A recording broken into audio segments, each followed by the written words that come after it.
Natanggap na ng Department of Justice kahapon ng hiling ng kampo ng pamilya ni Rene Baterbonia, ang isa sa Ateneo de Manila University basketball player na nasawi matapos malunod sa isang resort sa bayan ng Dipacolao, Aurora noong June 8. Sa request letter na ipinadala ng legal counsel nito na si Atty. Israelito Torion, nakasaad ang kanilang hiling sa DOJ na maglabas ng Immigration Lookout Bulletin Order o ILBO ang Bureau of Immigration laban kay Ateneo Blue Eagles coach Thomas Anthony Tab Baldwin.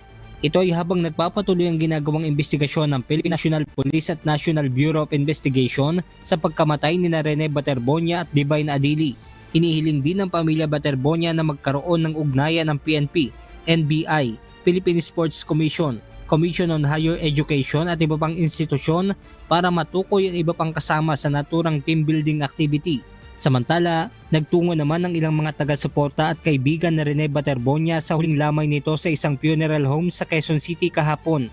Ayon sa basketball player na si Derek Duterte at coach na si Jasper Magno, masakit para sa kanila ang pagkasawi ni Rene Baterbonia. Last time kasi naglakad sa palaro syempre, katapat po kami, nag-uusap din po kami.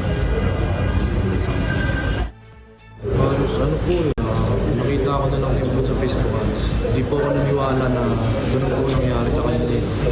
Hindi ko po na-expect na ganun po talaga nangyari sa kanila. Nabigla din po talaga ako. Mape-prevent to kung napag-iisipan lang ng tama siguro yung mga training na ginagawa sa bawat school. Para naman kay Zambales 2nd District Representative Doris Bing Manikis, isa sa maaaring pagtuunan ng pansin ay ang pagkakaroon ng isang istriktong limitasyon sa programang nakapaloob sa team building activity at parental consent sa tuwing mayroong school activity.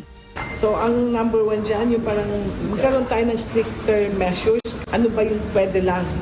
Anong limitations ng team building activities? At number one talaga, kailangan may consent ng magulang. Kahit na 24 years old na yan, ipinagkatiwala sa inyo eh.